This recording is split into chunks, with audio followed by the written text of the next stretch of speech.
Subscribe करिए हमारे channel target UP TET CTET को और बेल आइकन को दबाइए। हेलो फ्रेंड्स, मैं रेनू स्वागत करती हूँ आप सभी भावी अध्यापक एवं अध्यापिकाओं का आपके अपने channel target UP TET CTET में। दोस्तों, आप लोग के डीएलएड थर्ड सेमेस्टर में आपका जो संस्कृत विषय है, आपका 7वां पेपर, इसके राजन सीरीज के मोस्ट इंपॉर्टेंट बहुविकल्पी क्वेश्चंस को हम करा रहे थे और क्वेश्चन नंबर 65 तक हमने फर्स्ट पार्ट में कंप्लीट करा दिया है। अब आज की इस वीडियो में हम आपको पूरा सेकंड पार्ट पढ़ा करके खत्म कर देंगे, यानी कि जितने भी क्वेश्चन है बहुविकल्पी सारे के सारे खत्म कर देंगे हम आप लोग के राजन सीरीज के। चलिए स्टार्ट करते हैं क्वेश्चन नंबर 66 से। चतुर्मुख में कौन सा समास है? द्वंद्व, द्विगु, तत्पुरुष या बहुव्रीहि? दोस्तों, चतुर्मुख, चार है मुख जिसके, अर्थात ब्रह्मा। अगर यहाँ पर बहुव्रीहि नहीं दिया होता तो हम क्या लगाते? द्विगु लगाते, क्योंकि द्विगु में क्या होता है? संख्यावाचक शब्द होते, जैसे कि त्रिलोकी। अब त्रिलोकी भी किसके लिए यूज होता है? भगवान शंकर के लिए। अगर द्विगु नहीं दिया है तब हम यहाँ पर बहुव्रीहि को लगाएंगे, ठीक है। अगर बहुव्रीहि दिया तो बहुव्रीहि को ही लगाएंगे, अगर द्विगु दिया है, बहुव्रीहि नहीं दिया है, तब हम द्विगु को लगाएंगे, क्योंकि आपको पता है पंचवटी में क्या होता है? द्विगु समास होता है, क्योंकि 5 संख्या है। नवरत्न में क्या होता है? द्विगु समास होता है, क्योंकि इसमें 9 संख्या की बात की गई है, ठीक है। तो इस तरीके से जहां पर संख्या की बात होती है वहां पर द्विगु आता है, लेकिन जहां पर कोई, जैसे चतुर्मुख का मतलब क्या हुआ?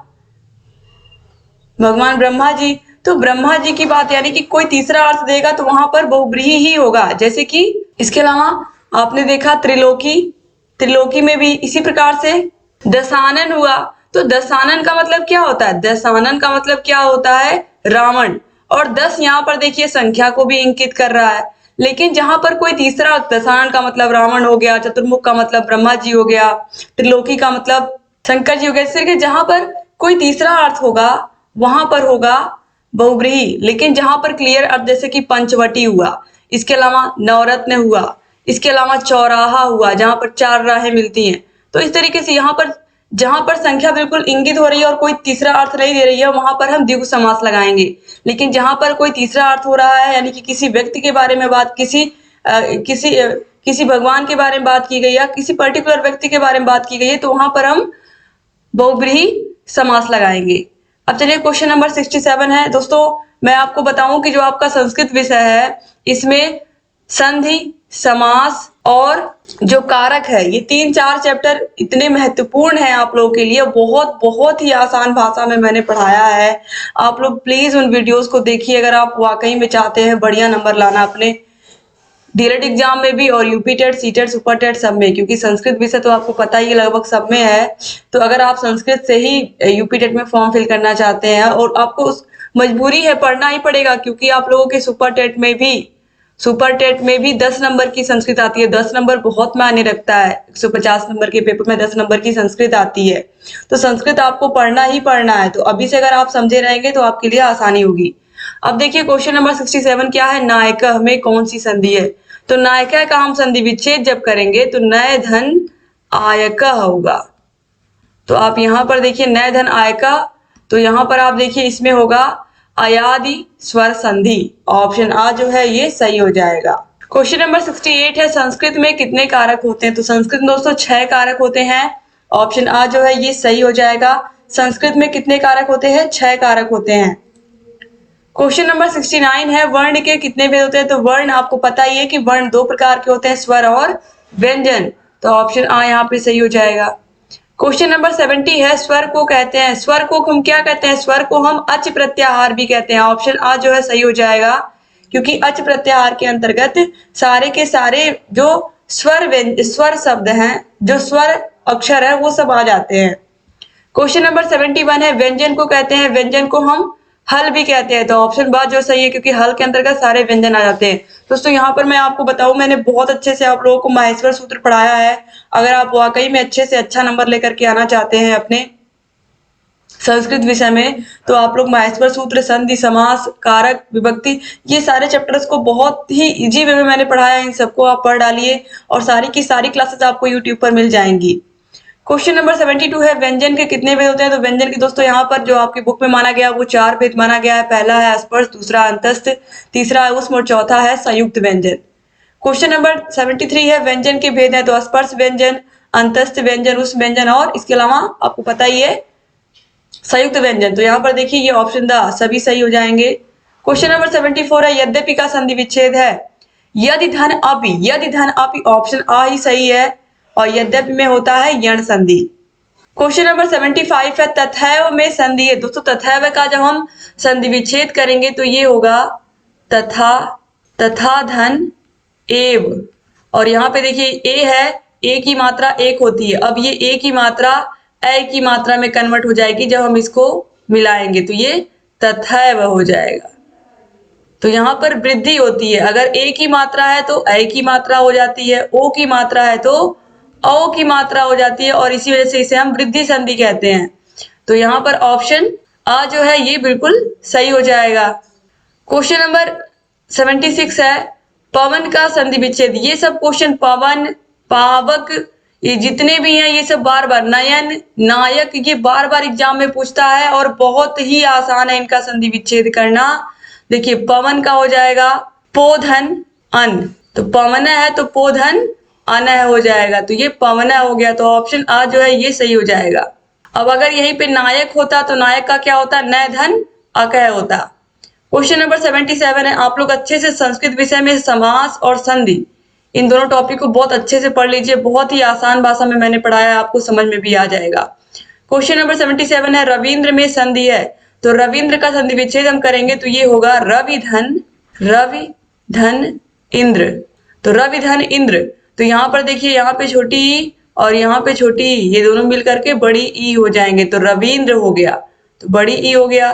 तो यहाँ पर ऑप्शन आ जो है दीर्घ स्वर संधि ये सही हो जाएगी, क्योंकि हरस्व और हरस्व मिल करके दीर्घ हो गए।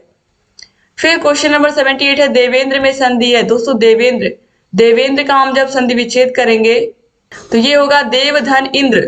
तो देवधन इंद्र, आ या आ के बाद असमान स्वर आया है तो वहां पर उसमें आ का यहाँ पर एक ही मात्रा लग गई है ई आने की वजह से, तो यहाँ पर आप देखिए ऑप्शन आ जो है गुण संधि ये राइट आंसर हो जाएगा, देवधन इंद्र देवेंद्र। क्वेश्चन नंबर 79 है इको यणच किस संधि का सूत्र है। तो इको यणच, यण यहाँ पे देखिए यण संधि का सूत्र इसी में दिया हुआ है। सारे के सारे संधियों का सूत्र मैंने बहुत ही आसान भाषा में आपको लर्न भी करवाया है पहले भी क्लासेस में। क्वेश्चन नंबर 80 है आदि गुण किस संधि का सूत्र है। तो यहाँ पे गुण दिया यानी कि गुण संधि का सूत्र है। क्वेश्चन नंबर 81 है क वर्ग का उच्चारण स्थान है। अकुह विसर्जनीय नाम कंठ है। उच्चारण स्थान की दोस्तों मैंने बात नहीं की, उच्चारण स्थान भी आप लोग पढ़ लीजिएगा। अकुह विसर्जनीय नाम कंठ, इचु यशा नाम तालु, बहुत बहुत ही आसान भाषा में मैंने पढ़ाया है। और क वर्ग कंठ तालु मूर्धा दंत ओष्ठ, इस तरीके से मैंने आप लोगों को क्लास में पढ़ाया है। 5 से 10 मिनट की वीडियो अगर आप देख लोगे तो आपको समझ में आ जाएगा। और उच्चारण स्थान ऐसा टॉपिक है, संधि ऐसा टॉपिक है, समास ऐसा टॉपिक है जिससे हर साल आपके एग्जाम में क्वेश्चन आते हैं। और 25 नंबर का आपका ये पेपर है, इसमें आप कोई भी कॉम्प्रोमाइज नहीं कर सकते, आपको सारे टॉपिक को अच्छे से पढ़ना है अगर वाकई में संस्कृत में बेहतर नंबर लाने हैं। तो क वर्ग का उच्चारण स्थान क वर्ग का कंठ होता है। अकुह विसर्जनीय नाम कंठ यानी कि आ, इसके अलावा जो क वर्ग है का खा गा घा और हा, इसके अलावा विसर्ग, विसर्ग ये जो दो बिंदी होती है विसर्ग का उच्चारण स्थान क्या होता है, कंठ होता है। क्वेश्चन नंबर 82 है सह पादेन खंजह अस्ति। वाक्य में पादेन किस व्यक्ति का, किस विभक्ति का है। तो सह पादेन खंजह यानी कि वह पैर से लंगड़ा है। तो यहाँ पर जहां पर किसी चीज का अभाव होगा, जैसे कि यह पैर से लंगड़ा है, वह कान से बहरा है, वह मतलब किसी ना किसी चीज की कमी होगी शरीर में, तो वहां पर होगा तृतीया विभक्ति। तो ऑप्शन आ जो है सही हो जाएगा। याद रखिएगा जहां पर कोई कमी होगी किसी व्यक्ति के शरीर में तो वहां पर हम किसका प्रयोग करेंगे, तृतीया विभक्ति का प्रयोग करेंगे। क्वेश्चन नंबर 83 है यथाशक्ति में कौन सा समास है। तो यथाशक्ति में अव्ययी भाव समास है, प्रतिदिनम में अव्ययी भाव समास है। याद रखिएगा ये सब एग्जाम में बार बार पूछे हुए क्वेश्चन है। इसके बाद क्वेश्चन नंबर 84 है वर्णों के समूह को क्या कहते हैं। वर्णों के समूह को क्या कहते हैं, जहां पर वर्णों का समूह होता है, जहां पर स्वर व्यंजन सब होते हैं, वर्णमाला कहते हैं। क्वेश्चन नंबर 85 है यद्यपि इत्यादि पित्राज्ञा में संधि बताइए। दोस्तों यद्यपि इत्यादि, यद्यपि का आपने अभी देखा यदि धन अपि, इत्यादि का इति धन आदि, इसके अलावा पित्राज्ञा, और पित्राज्ञा में दोस्तों पितृ धन आज्ञा होगा, तो इस तरीके से इसका संधि विच्छेद होगा पितृ धन, आज्ञा, और इसमें भी होगी यण संधि। तो ऑप्शन आ जो है यण संधि, यण संधि में हमेशा ध्यान रखिएगा कि आधे वर्ण आते हैं। पित्र आज्ञा में आप यद्यपि में देखिए आधा द आया है, इत्यादि में आधा त आया है, पित्र आज्ञा में यहाँ पर आप देखिए र आया है। तो इस तरीके से आप देखोगे कि आपको आधे वर्ण जरूर मिलेंगे। क्वेश्चन नंबर 86 है, नायक का संधि विच्छेद बताइए। मैंने आपसे कहा नायक, पावक, नयन, पवन, ये ऐसे शब्द हैं जो हर साल पूछे जाते हैं एग्जाम में। तो नायक का नय धन अका, ऑप्शन आ सही हो जाएगा। और इसमें कौन सी संधि होगी? अयादि स्वर संधि। क्वेश्चन नंबर 87 है, पंचवटी, त्रिलोकी, नवरात्रम, चतुर्मुख में कौन सा समास है? आप दोस्तों ध्यान दीजिएगा, यहाँ पर देखिए द्विगु समास भी दिया है और बहुब्रीहि समास भी दिया है।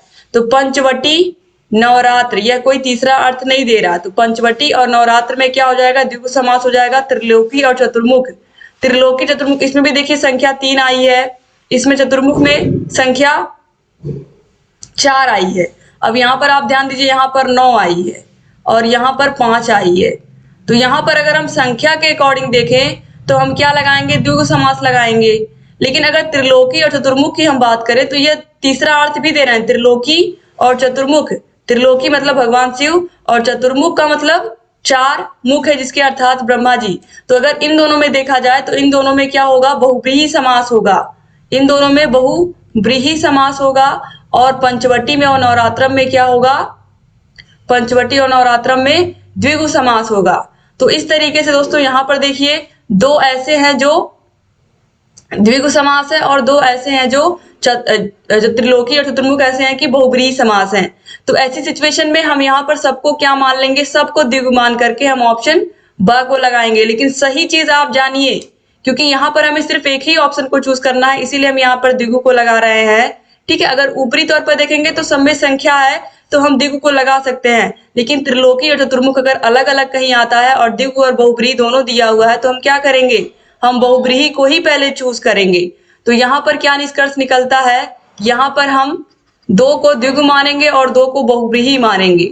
ठीक है, अगर बहुब्रीहि यहाँ पर नहीं दिया होता इस ऑप्शन में तो हम द्विगु को लगा देते सही, लेकिन बहुब्रीहि दिया है, इसीलिए हमको क्या करना है? हमको यहाँ पर नियम से चलना है। और दोस्तों इस तरीके का क्वेश्चन एग्जाम में नहीं आएगा कि 4 लगातार आपको दे दे और इस तरीके से आपसे पूछे। तो यहाँ पर देखिए पंचवटी और नवरात्रम, यहाँ पर हम इसको द्विगु मानेंगे और त्रिलोकी और चतुर्मुख इसको हम बहुब्रीहि मानेंगे। ठीक है, तो कंफ्यूज मत होइए। अब इसके बाद देखिए क्वेश्चन नंबर 88 है, पीताम्बर, नीलकंठ, दशानन, चंद्रशेखर। अब यहाँ पर देखिए पूरा क्लियर कर दिया, इतना बढ़िया।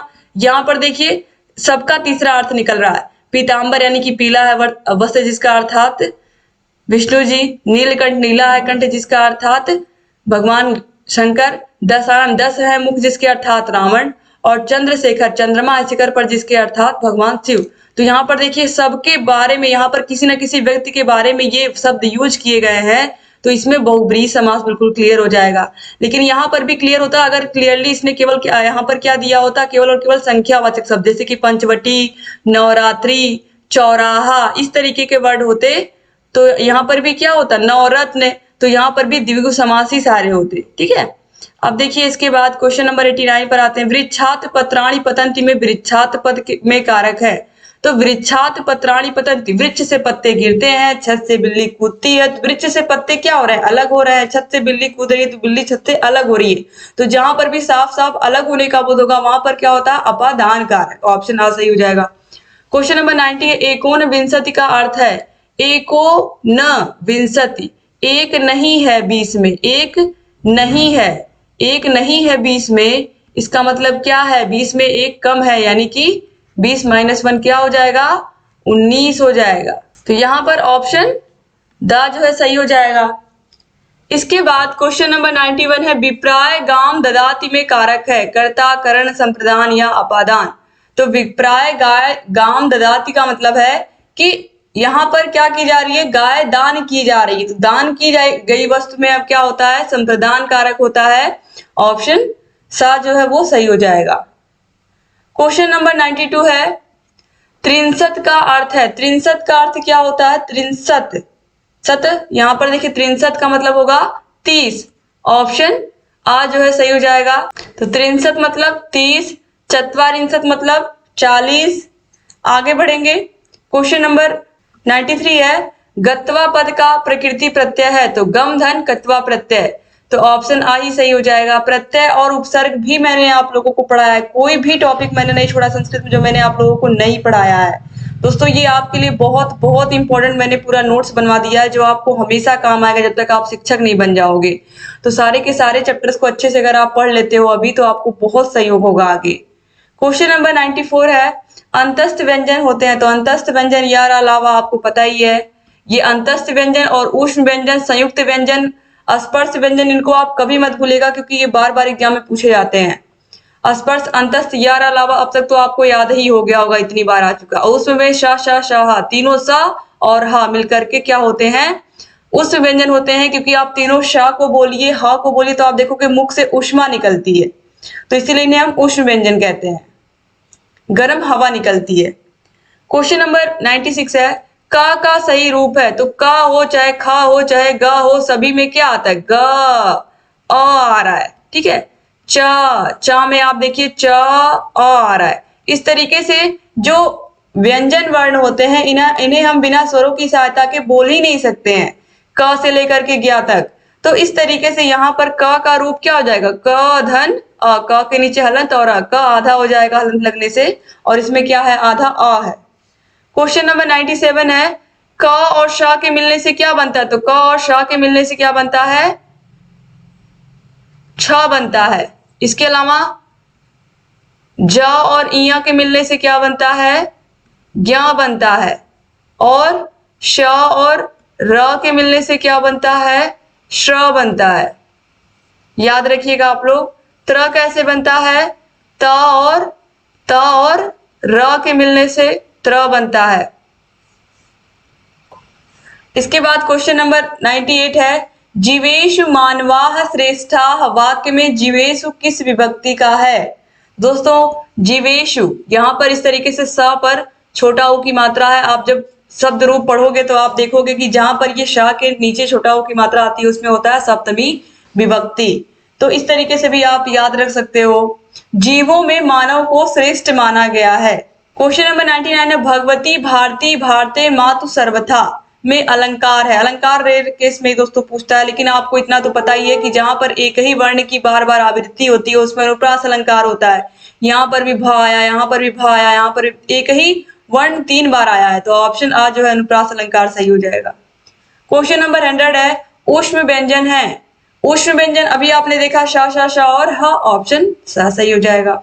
क्वेश्चन नंबर 101 पर आते हैं, संयुक्त व्यंजन है छात्र ज्ञा स्रा, तो ये सभी है, ऑप्शन द सही हो जाएगा। किससे मिलकर बने हैं ये तो आपको जरूर याद रखना है। क्वेश्चन नंबर 102 है, ज और य के मिलने से क्या बनता है, ज्ञा बनता है। क्वेश्चन नंबर 103 है, वंश हंस अंग में जो बिंदु लगा है इसे क्या कहते हैं, इसे हम अनुस्वार कहते हैं। ऑप्शन ब जो है सही हो जाएगा। इसके बाद क्वेश्चन नंबर 104 है, विसर्ग का उच्चारण स्थान बताइए, तो विसर्ग का अकुह विसर्जनीय नाम कंठ, अ आ क वर्ग क ख ग घ ह, और विसर्ग का उच्चारण स्थान कंठ होता है, तो ऑप्शन ब जो है सही हो जाएगा। क्वेश्चन नंबर 105 है, संधि के कितने भेद होते हैं, तो संधि 3 प्रकार का होता है, आपको पता ही है, स्वर संधि, व्यंजन संधि और विसर्ग संधि, तो ऑप्शन सा सही हो जाएगा। क्वेश्चन नंबर 106 है, देवालय में संधि है, तो देवालय में क्या संधि है, देवधन आलय, तो देव अ और आ मिल रहा है, अ और आ के मिलने से क्या होगा, बड़ा आ बनेगा, दीर्घ, यानी कि ऑप्शन आ जो है दीर्घ संधि सही हो जाएगा। क्वेश्चन नंबर 107 है, वधूत्सव का संधि विच्छेद होगा, तो वधू धन उत्सव, ऑप्शन सा में सही दिया हुआ है, वधू धन उत्सव। हमेशा याद रखिएगा, वधु में बड़ा ऊ की मात्रा होती है, बड़ा ऊ और छोटा ऊ मिलकर के यहाँ पर फिर बड़ा ऊ हो जाएगा और ये बनेगा वधूत्सव। तो यहाँ पर ऑप्शन सा जो सी जगह वधूत्सव संधि विच्छेद इसका होगा वधू धन उत्सव। और कौन सी संधि है, तो इसमें संधि हो जाएगी दीर्घ संधि, क्योंकि यहाँ पर बड़ा ऊ और छोटा ऊ मिलकर के बड़ा ऊ यानी कि दीर्घ ऊ हो जा रहा है, और यहाँ पे छोटा आ बड़ा आ मिलकर के बड़ा आ यानी कि दीर्घ आ हो गए। तो इस तरीके से यहाँ पर दीर्घ संधि हो गई इसमें भी, और वधूत्सव में भी दीर्घ संधि हो गई। क्वेश्चन नंबर 108 है, देवेंद्र का संधि विच्छेद करिए, तो देवधन इंद्र, तो देवधन देवेंद्र है, तो देवधन इंद्र, तो यहाँ पर आप ये विसर्ग का भी विशेष रूप से ध्यान दीजिएगा, देवधन इंद्र देवेंद्र, और इसमें संधि कौन सी होगी? गुण संधि होगी। क्वेश्चन नंबर 109 है तवलकारः रमेशः महोत्सव में संधि है। दोस्तों तवलकारः का जब हम संधि विच्छेद करेंगे तो ये होगा तव धन लृकारः, इस तरीके से होगा। तो ये तवलकारः हो गया। फिर रमेश का हो जाएगा रमा धन ईश। ये बहुत इंपॉर्टेंट है, रमेश सुरेश महेश ये बार बार पूछा गया। तो रमेश का रमाधन ईशा। फिर महोत्सव का महाधन उत्सव। तो इस तरीके से इन तीनों में है गुण संधि। तो ऑप्शन बा जो है ये सही हो जाएगा। आ या आ के बाद कोई भी असमान स्वर आता है तो उसका क्या हो जाता है? यहाँ पर आप देखिए, इन दोनों में आप देखिए, यहाँ पर आ का क्या हो गया? आ का हो गया ए, और यहाँ पर महोत्सव में देखिए आ का क्या हो गया? आ के बाद जब रमा में आ के बाद ई आया है तो इसका ए हो गया है, ए हो गया है। और जब महाधन उत्सव में आ के बाद उ आया है तो इसका ओ हो गया है। ठीक है, और यहाँ पर देखिए, आप देखोगे यहाँ पर आधा ल आ गया है। तो इस तरीके से यहाँ पर अलग अलग जो आ या आ है उसके बाद असमान स्वर आने पर यहाँ पर आप देखोगे ए हो जाएगा, ओ हो जाएगा, इस तरीके से। तो ऑप्शन बा जो है ये सही हो जाएगा। इसके बाद क्वेश्चन नंबर 110 है स वर्ग का उच्चारण स्थान क्या है? तो दोस्तों स वर्ग का उच्चारण स्थान है दंत। ऑप्शन ऋतुलसा नाम दंत, और इसमें स आता है। तो ऑप्शन आ सही हो जाएगा। क्वेश्चन नंबर 111 है त्रयश चत्वारिंशत् शब्द का अर्थ है। त्रयश चत्वारिंशत्, चत्वारिंशत् का मतलब 40 और त्रयश का मतलब 3। तो 40 और 3 कितना हो जाएगा? 43 या 43। तो ऑप्शन बा जो है ये सही हो जाएगा। क्वेश्चन नंबर 112 है पंचवटी में कौन सा समास है? तो पंचवटी में आपको पता ही है द्विगु समास है, 5 यहाँ पर संख्या आ रही। नवरत्न में भी द्विगु समास है, चौराहा में भी द्विगु समास है, नवरात्रि में भी द्विगु समास है। ये सब याद रखिएगा। देखिए ये सारे क्वेश्चन पूछे हुए हैं। क्वेश्चन नंबर 113 है विसर्ग का उच्चारण स्थान क्या है? अकु विसर्जनीय नाम कंठ है। तो आ का वर्ग और विसर्ग और हा का उच्चारण स्थान क्या है? कंठ है। तो ऑप्शन आ सही हो जाएगा। क्वेश्चन नंबर 114 है गमनम में प्रयुक्त प्रकृति एवं प्रत्यय है। तो गमनम में दोस्तों देखिए, दोस्तों यहाँ पर देखिए जो गमनम है इसमें जो प्रत्यय है वो है ल्युट प्रत्यय। तो ऑप्शन आ जो है सही हो जाएगा। इसी प्रकार से गमनम की तरह होगा दोस्तों करणम, दर्शनम, भवनम, नयनम, पठनम, शयनम, खादनम, रक्षणम, पतनम, भेदनम, लेखनम, इन सभी में ल्युट प्रत्यय है, याद रखिएगा। इसके बाद क्वेश्चन नंबर 115 है पठनीयम पद में धातु एवं प्रत्यय है। तो दोस्तों यहाँ पर आप देखिए पठनीयम में पठ धन अनियर, तो धातु पठ है और प्रत्यय अनियर। तो ऑप्शन आ जो है ये सही हो जाएगा। क्वेश्चन नंबर 116 है कर्ता का प्रकृति प्रत्यय है। कर्ता का प्रकृति प्रत्यय है क्रीधन कता, क्रीधन तुमुन, क्रीधन सत या क्रीधन त्रिच। तो दोस्तों यहाँ पर जो कर्ता है यहाँ पर आप ध्यान से देखिएगा, इसमें है त्रिच प्रत्यय। लेकिन ये कैसे बनता है आप देखिए, क्रीधन त्रिच मिलकर के यहाँ पर होता है कर्तिर, इस तरीके से। ठीक है, और ये एक शब्द है। अब इसका जो पुल्लिंग है वो होता है कर्ता। अब इसी प्रकार हम देखेंगे अगला एग्जाम्पल के लिए से कि श्रु है, श्रु धातु है, श्रु मतलब सुनना। अब इसमें हम त्रिच प्रत्यय लगा रहे हैं, प्रत्यय पीछे लगता है आपको ये तो पता ही है, प्रत्यय पीछे और उपसर्ग आगे, तो त्रिच प्रत्यय इसमें हम लगाएंगे तो ये हो जाएगा श्रोत्रिर, इस तरीके से श्रोतिर। अब इसका जो पुल्लिंग होगा वो होगा श्रोता, जैसे कर्ता हुआ वैसे श्रोता हुआ। इस प्रकार से एक और हम देखेंगे जैसे कि दा धातु हुआ, दा मतलब दान करना। दा धातु में हम ये त्रिच प्रत्यय लगा रहे हैं। त्रिच प्रत्यय जब हम लगाएंगे तो यहाँ पर ये हो जाएगा, त्रिच प्रत्यय लगाने के बाद ये हो जाएगा दात्री। क्या हो जाएगा? दात्री, इस तरीके से। अब यहाँ पर इसका जो पुल्लिंग होगा वो हो जाएगा दाता, दाता। तो देखिए दाता, कर्ता, श्रोता, इन सब में त्रिच प्रत्यय होगा। तो ऑप्शन दा यहाँ पर सही हो जाएगा। इसके बाद क्वेश्चन नंबर 117 है पठ धातु में तुमुन प्रत्यय लगाने पर रूप होगा। तो दोस्तों पठ धातु में तुमुन प्रत्यय लगाएंगे तो ये होगा पठितुम। ऑप्शन सा जो है वो सही हो जाएगा।